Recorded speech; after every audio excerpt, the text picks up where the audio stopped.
भगवद गीता का अध्याय 5 श्लोक 1 से 10 तक। अर्जुन उवाच संन्यासम कर्मणा कृष्ण पुनर्योग च शंससि यच्छ्रेय एत्योरेक तन्मे ब्रूहि सुनिश्चितम्। श्री भगवान उवाच संन्यास कर्मयोग निःश्रेयसिक्रावुभौ तयोस्तु कर्म संन्यासात् कर्मयोगो विशिष्यते। ज्ञेय स नित्य संन्यासी यो न द्वेष्टि न कांक्षति निर्द्वन्द्वो हि महाबाहो सुख बंधात् प्रमुच्यते। सांख्ययोगो प्रतिबला प्रवदन्ति न पंडिता एकं प्यास्थितः समेगुभयो विदते फलम्। यत्संख्यै प्राप्यते स्थान तद्योगैरपि गम्यते एकं सांख्यं च योगं च यः पश्यति स पश्यति। संन्यासस्तु महाबाहो दुःखमाप्तुं योगतः योगयुक्तो मुनिब्रह्म न चिरेणाधिगच्छति। योगयुक्तो विशुद्धात्मा विजितात्मा जितेन्द्रिय सर्वभूतात्मा भूतात्मा कुर्वन्नपि न लिप्यते। नैव किंचित् करोमीति युक्तो मन्येत तत्त्ववित् पश्यन् शृण्वन् स्पृशन् जिघ्नश्नन् गच्छन् स्वपुष्वस्न् प्रल्पन्विसृजन्गृह्णन्नुन्मिषन्निमिषन्नपि इन्द्रियाणीन्द्रियार्थेषु वर्तन्ते धारयन् ब्रह्मण्याधाय कर्माणि संज्ञा त्यक्त्वा करोति यः लिप्यते न स पापेन पद्मपत्रमिवांसा। Bhagavad Gita, Chapter 5, verses from 1 to 10. Arjuna said, Krishna, you extolled Sankhya Yoga, the yoga of knowledge, and then the yoga of action. Pray, tell me which of the two is decidedly conducive to my good. Shri Bhagavan said, the yoga of knowledge and the yoga of action both lead to supreme bliss. Of the two, however, the yoga of action, being easier of practice, is superior to the yoga of knowledge. The karmayogi who neither hates nor desires should ever be considered as an ever renunciant. For Arjuna, he who is free from the pairs of opposites is easily liberated from bondage. It is the ignorant, not the wise, who say that Sankhya Yoga and Karma Yoga lead to divergent results. For one who is firmly established in either gets the fruit of both, which is the same, viz., God realization.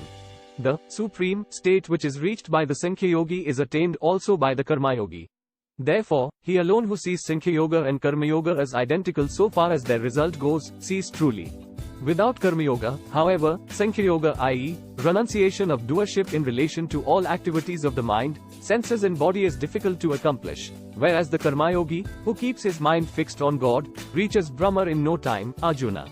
The Karma Yogi, who has fully conquered his mind and mastered his senses, whose heart is pure, and who has identified himself with the self of all beings, viz., God, remains untainted, even though performing action.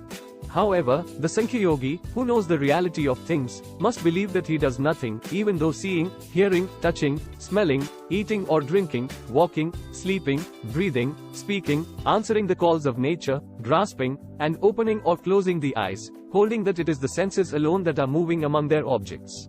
He who acts offering all actions to God, and shaking off attachment, remains untouched by sin, as the lotus leaf by water.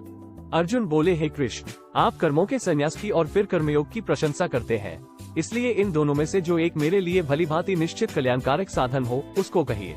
Shri भगवान बोले, कर्म संन्यास और कर्मयोग ये दोनों ही परम कल्याण के करने वाले हैं, परंतु उन दोनों में भी कर्म संन्यास से कर्मयोग साधन में सुगम होने से श्रेष्ठ है। हे अर्जुन, जो पुरुष न किसी से द्वेष करता है और न किसी की आकांक्षा करता है, वह कर्मयोगी सदा संन्यासी ही समझने योग्य है, क्योंकि राग द्वेषादि द्वंद्वों से रहित पुरुष सुखपूर्वक संसार बंधन से मुक्त हो जाता है। उपर्युक्त संन्यास और कर्मयोग को मूर्ख लोग पृथक पृथक फल देने वाले कहते हैं, न कि पंडित जन, क्योंकि दोनों में से एक में भी सम्यक प्रकार से स्थित पुरुष दोनों के फलरूप परमात्मा को प्राप्त होता है। ज्ञान योगियों द्वारा जो परमधाम प्राप्त किया जाता है, कर्मयोगियों द्वारा भी वही प्राप्त किया जाता है। इसलिए जो पुरुष ज्ञानयोग और कर्मयोग को फलरूप में एक देखता है, वही यथार्थ देखता है।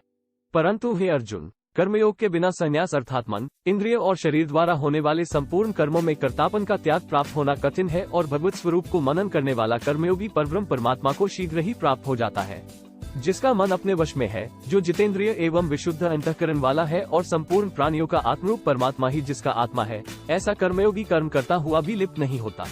तत्व को जानने वाला सांख्य योगी तो देखता हुआ, सुनता हुआ, स्पर्श करता हुआ, सूंघता हुआ, भोजन करता हुआ, गमन करता हुआ, सोता हुआ, श्वास लेता हुआ, बोलता हुआ, त्यागता हुआ, ग्रहण करता हुआ तथा आंखों को खोलता और मूंदता हुआ भी सब इंद्रियां अपने अपने अर्थों में बरत रही है, इस प्रकार समझकर निसंदेह ऐसा माने कि मैं कुछ भी नहीं करता हूँ। जो पुरुष सब कर्मों को परमात्मा में अर्पण करके और आसक्ति को त्याग कर कर्म करता है, वह पुरुष जल से कमल के पत्ते की भांति पाप से लिप्त नहीं होता। इससे आगे के श्लोक अगले भाग में। Thanks for watching, like, share and subscribe.